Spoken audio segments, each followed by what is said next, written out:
नमस्कार, मैं हूं दीपाली राणा। आप देख रहे हैं योर मनी, पर्सनल फाइनेंस से जुड़ा हमारा स्पेशल शो जो रोज हम आपकी मदद के लिए लेकर आते हैं ताकि आप अपने पोर्टफोलियो को बेहतर बना सके, अपने फाइनेंशियल गोल्स को हासिल कर सकें। और हमारे एक्सपर्ट्स आपको हर कदम पर मदद करने के लिए इस शो में आते हैं। तो अगर आपके पास कोई भी सवाल है, किसी भी तरीके का आपको पोर्टफोलियो क्रिएट करना है या आपने ऑलरेडी क्रिएट किया हुआ है, हर तरीके की क्वेरीज इस शो में हम शामिल करते हैं। कैसे शामिल हो सकते हैं? yourmoney@nw18.com हमारी ईमेल आईडी है। 7045220000 हमारा व्हाट्सएप नंबर है। फेसबुक, ट्विटर पर ये शो लाइव जा रहा है, आप देख भी सकते हैं। साथ ही अपने क्वेश्चंस आप पोस्ट भी कर सकते हैं #AskAwaz लिखकर। हमारे साथ आज हैं फिनसेफ इंडिया की फाउंडर डायरेक्टर मृन अग्रवाल। मृन, नमस्कार, स्वागत है आपका। और क्वेरीज लें उससे पहले आज बात करेंगे हाइब्रिड म्यूचुअल फंड्स की, क्योंकि जनवरी में देखने को मिला है कि इनफ्लोज हाइब्रिड कैटेगरी में स्पेशली काफी बेहतर रहे हैं।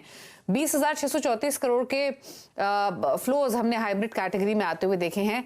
तो पहले तो इनफैक्ट अब बहुत सारी चीजें, इनफैक्ट यहाँ पे 2-3 चीजें इंपॉर्टेंट है जो समझनी। पहले तो ये कैटेगरी होती कौन सी है, फिर जनवरी में इस तरीके के फंड्स में क्यों इतना अट्रैक्शन देखने को मिला, क्या मार्केट जब थोड़ा सा कॉशियस हो जाता है तब हाइब्रिड एक सेफ कैटेगरी हो सकती है क्या, और अगर हम ओवरऑल पोर्टफोलियो की बात करें तो उसमें कितना एलोकेशन, नई क्रिएशन जब हम करते हैं पोर्टफोलियो की, कितना एलोकेशन हाइब्रिड कैटेगरी में कर सकते हैं? क्या ये नेसेसरी कैटेगरी होनी चाहिए पोर्टफोलियो में या फिर नहीं? बताइए। तो नमस्ते दीपाली। और हाइब्रिड फंड एक बहुत ही अच्छी कैटेगरी है एक्चुअली। सबसे पहले तो इस कैटेगरी में काफी सारे वैरायटीज ऑफ फंड्स हैं, बिकॉज हाइब्रिड में क्या होता है कि दोनों स्टॉक्स और बॉन्ड्स रहते हैं। हाल ही में जो इनफ्लोज हम देख रहे हैं वो इसलिए भी हो सकता है क्योंकि मार्केट्स काफी पीक पर थे, और इस कैटेगरी में क्योंकि इसमें दोनों स्टॉक्स और बॉन्ड्स होते हैं तो उस वजह से थोड़ा सा रिस्क कम हो जाता है, वॉलेटिलिटी इस कैटेगरी में कम हो जाती है। तो इसीलिए आपने थोड़े फ्लोज ज्यादा देखे होंगे इस पर्टिकुलर कैटेगरी ने। नाउ इस कैटेगरी में आपके पास फंड्स हैं जिसमें बस 10 to 25% इक्विटी में है। आपके पास ये फंड्स भी हैं जिसमें more than 65% is invested in equities. तो जनरली आई वुड सजेस्ट कि this category is good for those investors जिनको इक्विटी का पूरा रिस्क नहीं लेना है, बट उनको इक्विटी की ग्रोथ चाहिए बट थोड़ी स्टेबिलिटी भी चाहिए। तो ये कैटेगरी ऐसे इन्वेस्टर्स के लिए बहुत अच्छी रहती है।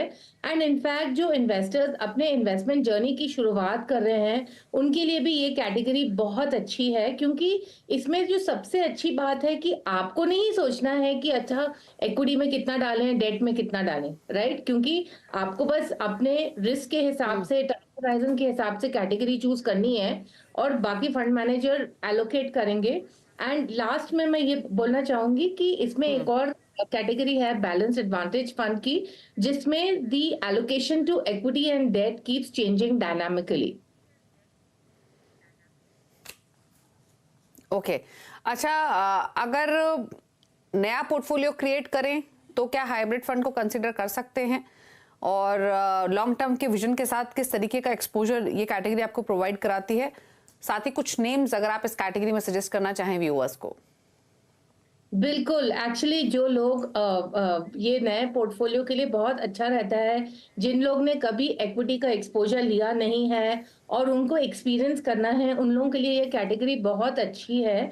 एंड इसमें मैं एक्चुअली सजेस्ट करूंगी कि बैलेंस एडवांटेज फंड अच्छे रहते हैं, क्योंकि बैलेंस एडवांटेज फंड में ऐसा है कि based on some quantitative parameters, जब and the way it really works is कि when markets are at a high, at that point there is a rebalancing done. तो ये बहुत अच्छी बात है, बिकॉज आपको नहीं सोचना है कि हम प्रॉफिट बुकिंग करें, हम रीबैलेंसिंग करें, हम क्या करें, फंड ही आपके लिए सब कर रहा है। और मैं तो ये भी कहूंगी कि जिन लोगों को बहुत मुश्किल होती है कि कौन सा फंड चूज करें, इतनी सारी कैटेगरीज है, एक्टिव फंड, पैसिव फंड, इस सब में हम क्या चूज करें, अगर उनको मुश्किलें हो रही हैं फंड चूज करने में, तो ये बहुत अच्छी कैटेगरी है इनके लिए।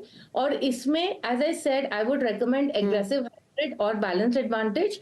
एंड इसमें मेरा फेवरेट फंड जो है वो है ICICI balance advantage fund, Edelweiss balance advantage fund and SBI equity and hybrid fund. Okay, चलिए, तो हाइब्रिड फंड के बारे में आपको डिटेल्स बताई गई हैं और कुछ नेम्स भी आपको सजेस्ट किए गए हैं। इस कैटेगरी के बारे में, तो उसके हिसाब से आप स्ट्रैटेजी बना सकते हैं। लेकिन चलिए बिना देरी के सवालों को करते हैं शामिल। धनंजय कुलकर्णी हमारे साथ मौजूद हैं सवाल पूछने के लिए। धनंजय नमस्कार, बताइए क्या सवाल है आपका? यस मैम, मैंने पूरा पोर्टफोलियो शेयर किया है मेरा। सो उसमें इक्विटी का भी एक्सपोजर है मेरा और डेब्ट का भी एक्सपोजर है थोड़ा। Everything is at the place, मतलब फाइनेंशियल प्लानिंग के हिसाब से मैंने जो इमरजेंसी फंड है वो भी कलेक्ट किया है, इंश्योरेंस लिया है, टर्म इंश्योरेंस लिया है। मेरा क्वेश्चन थोड़ा, एक तो पोर्टफोलियो है विच इज लॉन्ग टर्म के लिए कैसा रहेगा कि मेरा टारगेट है 5 to 6 CR अचीव करना है, तो वो अचीव होगा क्या? एंड मैंने 2-3 सवाल भी भेजा है कि अगर मेरा अभी सिर्फ 3.5 साल का होम लोन बाकी है तो उसको अगर मुझे मतलब मैंने एक्चुअली मेरा जो EMI है वो दूना कर दिया है, अभी फिलहाल पे कर रहा हूँ मैं हर महीने, तो उसको मैं पूरा नील कर दूं या री इन्वेस्ट करूं मार्केट में? और 2-3 मैंने सवाल भी नीचे पूछे हैं, if you have that questions. Okay, आपकी डिटेल्स हैं क्वेश्चन से रिलेटेड, पूछ लेते हैं। तो फिलहाल 1,15,000 की SIP चल रही है, 25 लाख के आसपास की पोर्टफोलियो की वैल्यू है। 10 लाख का एडिशनल इन्वेस्टमेंट करना चाहते हैं तो जानना चाहते हैं किस फंड में करें। प्लस इसके अलावा इनका जो पोर्टफोलियो जैसे इन्होंने बताया उसमें UTI निफ्टी 50 इंडेक्स फंड शामिल है जिसमें इन्वेस्ट कर रहे हैं लगभग 5,000 रुपये महीना। कोटक स्मॉल कैप फंड इनके पास है, उसमें 10,000 की SIP है। HDFC फ्लेक्सी कैप, मेरी एसेट मिड कैप में भी 10,000 है। 15,000 डाल रहे हैं पराग पारिक फ्लेक्सी कैप में, और साथ ही मोतियाल ओसवाल नेस्डेक में 20,000 per month, Nippon India small cap में 40,000 पर मंथ। PPF में भी इनका इन्वेस्टमेंट है जिसमें ये 8,000 मंथली डाल रहे हैं, और VPF में भी मंथली 26,000 का इन्वेस्टमेंट है। टर्म इंश्योरेंस भी है, हेल्थ इंश्योरेंस भी है। इसके अलावा लमसम इन्वेस्टमेंट इन्होंने की हुई है ICICI prudential short term fund में, और यहाँ पर 5.5 लाख की इन्वेस्टमेंट है। इन्वेस्को ETF में 3.25 लाख की, कुछ स्टॉक्स में भी इन्होंने इन्वेस्टमेंट की हुई है। तो बताइए इनकी एग्जिस्टिंग जो इन्वेस्टमेंट प्लानिंग है वो कैसी लग रही है आपको? प्लस 10 लाख का जो एडिशनल इन्वेस्टमेंट करना है वो कहाँ करें? साथ ही इनके गोल पर राय, इनके 4 गोल हैं। सालाना ट्रैवल के लिए इनको 3 लाख रुपए महीना चाहिए, जैसे इन्होंने मेंशन किया। 15 साल में डॉटर के एजुकेशन के 30 लाख, 6 करोड़ चाहिए। 16 ईयर्स में ऑन रिटायरमेंट, एंड 20 ईयर्स में डॉटर की शादी के लिए 15 लाख। बताइए सजेशन। तो सबसे पहले तो मैं एक्चुअली इनकी बहुत दाद देना चाहूंगी कि इन्होंने बहुत सोच समझकर इन्होंने सब प्लानिंग की है, और बहुत कम देखने को मिलता है that people are very clear. ये बहुत क्लियर हैं। इन्होंने जैसे लिखा है कि लार्ज कैप में इतना है, मिड कैप में इतना है, स्मॉल कैप में इतना है। So he is very clear about everything, and that's one thing I really like. इन्होंने बहुत सोच समझकर सब किया है। काफी सारे फंड्स हैं, PPF वगैरह में भी इनका इन्वेस्टमेंट है। इन्होंने इंश्योरेंस भी अच्छा लिया हुआ है, तो ये सब तो ठीक है। अब आपका जो म्यूचुअल फंड पोर्टफोलियो है वो भी ठीक है। अब आपने पूछा कि सबसे पहले तो आपका एक छोटा सा, आपका एक अभी होम लोन है जो बस अब 3.5 साल के लिए है, तो आपने कहा है कि मैं बंद करूं या मैं इसको म्यूचुअल फंड में इन्वेस्ट करूं। सो 2 चीजें हैं। देखिए, जब आप लोन के एंड की तरफ होते हैं तो एक्चुअली ज्यादा प्रिंसिपल रिपेमेंट ही होता है, उस समय आपको ज्यादा इंटरेस्ट नहीं लगता है। सो आई वुड एक्चुअली सजेस्ट कि जो आप इन्वेस्ट करेंगे वो आप इन्वेस्ट कीजिए, और जो आप इन्वेस्ट करेंगे, सिंस आपके सारे गोल्स काफी लंबे हैं, 15 साल 25 साल, शायद आपका रिटायरमेंट का गोल भी अभी काफी टाइम है आपके पास, शायद 17 साल है। तो सिंस आपके गोल्स प्रिटी लॉन्ग टर्म है नेचर में, आई वुड सजेस्ट कि आप जो ये लमसम अमाउंट है इसको मे बी 4 या 5 ट्रांचेस में आप करके, जो आपके पास existing mid cap and small cap funds हैं उसी में कीजिए। जैसे आपके पास निपॉन इंडिया स्मॉल कैप है, you have Kotak small cap, and you have Mirae asset mid cap which is a very good fund. So I would suggest कि थोड़ा इसमें बढ़ा दीजिए जो आपका इन्वेस्टमेंट है, इसमें करिए। अब आपके गोल के लिए जब हम सोचते हैं तो आप अगर ऑब्वियसली जो भी गोल होता है, time value of money, of course हमें इन्फ्लेशन तो लगाना ही पड़ेगा इसमें। तो उस हिसाब से अगर हम कैलकुलेशन करते हैं, इन्फ्लेशन को हमने 6% के हिसाब से लिया है, एंड रिटर्न ऑन इन्वेस्टमेंट को हमने 12% के हिसाब से लिया है, उस हिसाब से आपको रिटायरमेंट के लिए करीब महीने के 2 लाख रुपए इन्वेस्ट करने हैं, और child education and child marriage में कुल मिलाकर आपको 20,000 रुपए महीने के इन्वेस्ट करने हैं। तो मैं यही कहूंगी कि आपका इन्वेस्टमेंट अच्छा चल रहा है। आप इसको मतलब आप लगे रहिए इसमें, इसको आप रोकिए मत, and I think you will be able to meet all your financial goals. चलिए, तो आपके पोर्टफोलियो को लेकर सलाह दी गई है, आपकी प्लानिंग बिल्कुल सही है और किसी बदलाव की जरूरत नहीं है आपके पोर्टफोलियो में। जो एडिशनल फंड्स आपको डालने हो मिड कैप स्मॉल कैप में आप ऐड कर सकते हैं। तो जो नई इन्वेस्टमेंट ये करने का प्लान कर रहे हैं मृन, वो एग्जिस्टिंग में से ही किसी फंड में करें या कुछ नए फंड सजेस्ट करेंगी? नहीं, मेरे ख्याल से इनके पास ऑलरेडी 6 फंड हैं, तो वो काफी हैं, और इन्होंने अभी 6 महीने पहले ही शुरू किए हैं, तो इनको कोई नए फंड्स में नहीं डालें, जो एग्जिस्टिंग है उसी में ही आप एडिशनल इन्वेस्टमेंट कर सकते हैं।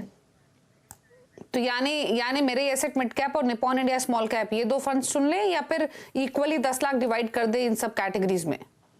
आई विल सजेस्ट, क्योंकि इनका मिड कैप एक्सपोजर 20% ही है, तो मैं ये सजेस्ट करूंगी कि अगर इनको if he can take the risk, because obviously mid cap and small cap में रिस्क तो ज्यादा रहेगा, वॉलेटिलिटी भी ज्यादा रहेगी, तो अगर आप रिस्क ले सकते हैं तो मैं कहूंगी कि स्मॉल कैप और मिड कैप, इनफैक्ट आपके पास मेरे एसेट मिड कैप है, आप उसमें भी ऐड कर सकते हैं। अगर आपको यही एलोकेशन रखना है 70% large cap and 30% mid and small cap, then फिर आप इक्वली एलोकेट कर दीजिए। ओके, चलिए बात करते हैं कुछ और क्वेरीज की, और अगले कॉलर हमारे साथ है मृणाल भट्ट गांधीनगर से। मृणाल जी नमस्कार, बताइए क्या सवाल है आपका? मैडम, मेरा 2 SIP म्यूचुअल फंड में चल रहा है। एक HDFC बैलेंस एडवांटेज फंड में, that is 7,000 rupees per month, और दूसरा एक है HDFC रिटायरमेंट फंड, उसमें मैं 10,000 रुपीज का SIP कर रहा हूँ एवरी मंथ। मेरा टारगेट है कि after 17 years I should get 2 crore का अमाउंट आए, तो मुझे इसके अंदर और कितने, और I am planning to add further more SIPs, तो आप और कौन से मैं कर सकता हूँ? क्या एग्जिस्टिंग 2 मेरे सफाइस होंगे या मुझे और ऐड करना पड़ेगा? करना पड़ेगा तो कितना अमाउंट का इन्वेस्टमेंट करना पड़ेगा, SIP करना पड़ेगा? ओके, तो 17,000 की SIP चल रही है, 10,000 एडिशनल SIP करना चाहते हैं तो टोटल SIP हो जाएगी 27,000 की। 2 लाख इनके पोर्टफोलियो की वैल्यू है, 17 साल में 2 करोड़ का टारगेट है। 2 ही फंड्स है इनके पास, HDFC बैलेंस्ड एडवांटेज 7,000 रुपए महीना, HDFC retirement savings 10,000 per month, but 43 years इनकी एज है। बताइए मृणाल के लिए क्या सजेशन रहेगा मृण आपके? हाँ, तो सबसे पहले जो इन्होंने गोल के बारे में बात की है, जो अभी ये इन्वेस्टमेंट कर रहे हैं उस हिसाब से करीब आपका 1.4 करोड़ बन सकता है 17 साल में, बट रिमेंबर ये इन्फ्लेशन एडजस्टेड अमाउंट नहीं है, तो आपको अगर 2 करोड़ चाहिए 17 साल के बाद on an inflation adjusted basis, आपको करीब महीने के 80,000 रुपए डालने पड़ेंगे, क्योंकि जो 2 करोड़ की आज की जो वैल्यू है वो उस समय करीब 5.5 करोड़ की हो जाएगी। अब आपके पास 2 फंड हैं, एंड दोनों फंड आपने सेम फंड हाउस से लिए हैं, और दोनों बैलेंस टाइप के फंड ही हैं, क्योंकि जो रिटायरमेंट के फंड्स भी होते हैं वो ज्यादातर बैलेंस फंड ही रहते हैं। तो आई वुड से कि आपको थोड़ा डाइवर्सिफिकेशन करने की जरूरत पड़ेगी। अभी आपने शुरू किया है, बट आई वुड से थोड़ा तो आप डाइवर्सिफाई कीजिए। और एक्चुअली रिटायरमेंट के लिए सिंस आपके पास 17 साल है, मैं एक्चुअली रेकमेंड करूंगी कि आप NPS एक्टिव इक्विटी में निवेश करें, क्योंकि it's extremely low cost, it will give you a pension on retirement, and आपके पास 17 साल है, अभी आपके पास अच्छा पीरियड है जिसमें ये कंपाउंड हो सकता है। तो आई विल सजेस्ट कि जो HDFC रिटायरमेंट फंड है उसमें से आप एग्जिट करके NPS एक्टिव इक्विटी में इन्वेस्ट कीजिए, उसमें आपको टैक्स बेनिफिट भी मिलेगा। एंड दूसरा जो आपको एडिशनल SIP डालनी है, I will suggest you do it in a mid cap fund. It could be Kotak mid cap, it could be Mirae mid cap, but certainly आपको मिड कैप का exposure लेना चाहिए, क्योंकि आपका पीरियड बहुत अच्छा है, एंड आपको आपका जो कॉर्पस भी बनाना है उसके लिए आपको 80,000 डालना है, और अभी आप करीब 27,000 डालने वाले हैं, right? So since we are not able to increase the corpus, the amount that we can invest, we can certainly take higher risk and hope for it to grow better. तो इस हिसाब से आई विल से कि जो additional 10,000 आप कर रहे हैं वो आप मिड कैप फंड्स में कीजिए। ओके, चलिए, तो ये रही स्ट्रैटेजी आपके पोर्टफोलियो के लिए मृणाल, और 2 करोड़ का लक्ष्य तो हासिल आप कर ही सकते हैं। लेकिन आपके जो पोर्टफोलियो की बात करें, एग्जिस्टिंग फंड्स की बात करें, तो आपने सेम फंड हाउस से ही लिए हुए हैं, थोड़ा सा डाइवर्सिफिकेशन की जरूरत है। तो मृणाल, आपने डाइवर्सिफिकेशन की तो बात की, अब अगर हम ये मान के चलें कि मृणाल की जो अंडरस्टैंडिंग है वो लिमिटेड है, तो प्लीज आप जब नए एडिशन की बात करें तो उसके साथ साथ कुछ नेम्स भी सजेस्ट कर दें कि कहाँ पे वो डाइवर्सिफाई कर सकते हैं, तो सब व्यूअर्स को हेल्प मिलेगी। Certainly. So, मेरे mid cap, Kotak emerging equity, both of these are mid cap funds. इन दोनों में से आप चूज कर सकते हैं। ओके, चलिए, तो ये रही सलाह मृणाल के लिए, और रुक रहे हैं इसी के साथ एक ब्रेक के लिए। ब्रेक के उस पर कुछ और क्वेश्चंस को करेंगे शामिल। आप देखते रहिए your money. Your money, Mrinal Gangalwar हमारे साथ मौजूद हैं अभी क्वेरीज को आंसर करने के लिए। बात करते हैं कुछ और क्वेरीज की, और देवानंद महाराष्ट्र से हमारे साथ कनेक्टेड हैं। देवा जी नमस्कार, बताइए क्या सवाल है आपका। नमस्ते मैम। हेलो, नमस्ते। यस, मेरा अभी बताइए, क्या सवाल है मंथली एस आई पी 40,000 है। 5 फंड्स में मैंने इन्वेस्ट किया है। ओके। और मेरा लक्ष्य है अभी 8 साल में 1 करोड़ का एसेट जनरेट करना। अभी तक मैंने 3 लाख फिलहाल आपके समथिंग अमाउंट ओके इकट्ठा कर लिया। या मतलब 3 लाख तक मैंने इन्वेस्ट 8 किया इयर्स में अभी। 1 करोड़ का टारगेट है। ओके, 8 इयर्स में 1 करोड़ का टारगेट है। 39,000 की एसआईपी है। 3 लाख पोर्टफोलियो की वैल्यू। फंड्स बताऊं तो मेरे ऐसे टैक्स सेवर में 4,000 per month, quant large and mid cap में 8,000 per month, HDFC mid cap opportunities में 9,000 पर मंथ, 9,000 ईच डाल रहे हैं एक्सेस स्मॉल कैप और क्वांट स्मॉल कैप में। बताइए मेरे इनके लिए सजेशन। तो सबसे पहले तो इनके पास 2 क्वांट के फंड्स हैं, quant small cap and quant large and mid cap. इसमें थोड़ा सा ओवरलैप है, तो इसका ध्यान रखिए। ठीक है, अभी के लिए इट्स नॉट टू बैड। अच्छा, अब जो आपको वेल्थ क्रिएट करना है, देखिए जो 1 करोड़ का वैल्यू हो जाएगा 8 साल के बाद, वो रहेगा 1.6 करोड़। तो उसके हिसाब से आपको करीब महीने के 1 लाख रुपए का निवेश करना पड़ेगा अगर आपको अपना टारगेट रीच करना है। बाकी मैं एक और बात कहना चाहूंगी कि आपके पास अभी 5 फंड हैं, आप इसी में ही रहिए। आपने अच्छा एक्सपोजर लिया है। बस ये ध्यान रखिएगा कि सिंस आपका 8 साल का गोल है, थोड़ा सा स्मॉल कैप में वॉलेटिलिटी रह सकती है, तो इसको थोड़ा मतलब मॉनिटर करते रहिएगा और देखिएगा कि आप ये वॉलेटिलिटी से बेयर कर सकते हैं कि नहीं, but otherwise the portfolio is fine. Okay, portfolio सही है। और एक चीज और मृणाल, आपने तो ये इन्फ्लेशन को ध्यान में रखते हुए इन्हें बताया है कि 1 लाख की एसआईपी लगेगी, लेकिन अगर हम अब दोनों पर्सपेक्टिव से प्लीज राय देंगे तो इनको बेहतर रहेगा। हो सकता है इन्होंने इन्फ्लेशन को ध्यान में रखे ही 1 करोड़ का टारगेट लेकर चले हों। अगर 1 करोड़ ही एक्यूमुलेट करने हुए इन 8 इयर्स, तो कितने की एसआईपी लगेगी? तो आई वुड से करीब 50,000 की। ओके, 39,000 पर मंथ की एसआईपी आपकी है। 50,000 तक की एसआईपी कर लेंगे अगर धीरे धीरे, तो अपने 1 करोड़ के लक्ष्य को हासिल कर लेंगे। बाकी आपके फंड्स फिलहाल सही हैं, लेकिन क्योंकि टाइम होराइजन आपका 8 इयर्स का है, तो रेगुलरली अपने पोर्टफोलियो को मॉनिटर करें। उदय सिंह ठाकुर अंबिकापुर से हमारे साथ मौजूद है, छत्तीसगढ़। उदय जी नमस्कार, बताइए क्या सवाल है आपका। नमस्कार मैम। मैम बस मैंने अपने पोर्टफोलियो को शेयर किया हुआ था।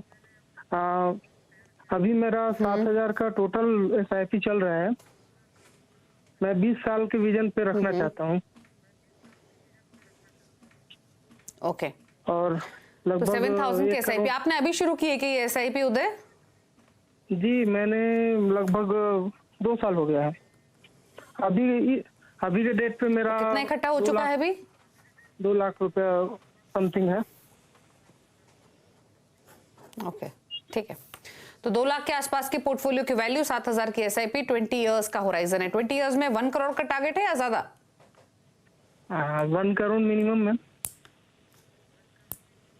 ओके, तो 1 करोड़ का लक्ष्य 20 साल में। फिलहाल एसआईपी चल रही 7,000 की। 3 फंड्स हैं, HDFC index and S&P BSc Sensex plan 2,200 रुपए महीना, पराग पारी फ्लेक्सी कैप है 2,300 रुपए महीना, एक्सिस स्मॉल कैप है 2,500 रुपए महीना।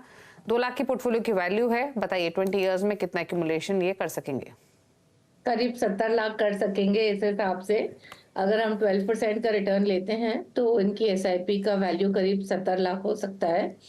और पोर्टफोलियो तो बहुत अच्छा है, सारे मेरे फेवरेट फंड हैं इसमें, Parag Parekh, Axis small cap, HDFC index Sensex plan, तो पोर्टफोलियो में तो कोई कमी नहीं है। इन्होंने अच्छे से भी चूज किया है, एक फ्लेक्सी कैप, एक स्मॉल कैप और एक इंडेक्स फंड। तो इसमें आप बने रहिए, 20 साल का वक्त काफी होता है, तो बस आपको बने रहना है। और अगर आप थोड़ा सा एसआईपी बढ़ा सकते हैं तो जरूर बढ़ाइए, और इसमें आप एक मिड कैप फंड ऐड कर सकते हैं। Again I would suggest either मेरे मिड कैप और Kotak emerging equity, either one of them. आप एक फंड और अगर आप बढ़ा रहे हैं एसआईपी को तो एक मिड कैप फंड आप ऐड कर दीजिएगा। ठीक है, तो ये सजेशन है आपके लिए। आपका पोर्टफोलियो सही है, 70 लाख के आसपास का एक्यूमुलेशन आप कर सकेंगे, तो इन्वेस्टेड रहिए आप, अपने टाइम टू टाइम अपने पोर्टफोलियो को मॉनिटर करते रहिए। चलिए, तो ये तो हुई स्ट्रैटेजीज आपके पोर्टफोलियोज पर, लेकिन अब पूछ लेते हैं मृन के टॉप 4 फंड्स। मृन, बताइए आपकी चॉइसेस क्या हैं? ICICI Nifty 50 index fund, Parag Parekh flexi cap fund and Kotak emerging equity fund. और चौथा वाला जो मैंने बोला है वो है ICICI short term debt fund. Normally हम इक्विटी फंड्स के ही बारे में बात करते हैं, but I think if anybody is looking at debt funds then I think ICICI short term debt fund is an all time fund. Okay, तो ICICI Pru Nifty 50 index fund, Parag Parekh flexi cap, Kotak emerging equity, ICICI Pru short term debt fund आप pick कर सकते हैं long term investing के हिसाब से। शुक्रिया मृन आने के लिए शो में और अपने व्यूज देने के लिए। रुक रहे हैं इसी के साथ एक ब्रेक के लिए। ब्रेक के उस पर भी खबरें जारी हैं CNBC आवाज पर। CNBC आवाज से जुड़े रहने के लिए आप यूट्यूब, ट्विटर, फेसबुक से एसोसिएटेड रहिए CNBC आवाज के हैंडल पर जाकर। साथ ही योर मनी में शामिल होने का तरीका एक बार फिर से नोट कर लीजिए, आपकी स्क्रीन पर है। ट्विटर, ईमेल, फेसबुक, व्हाट्सएप के थ्रू आप कनेक्ट कर सकते हैं। इसी के साथ योर मनी में इतना ही। नमस्कार।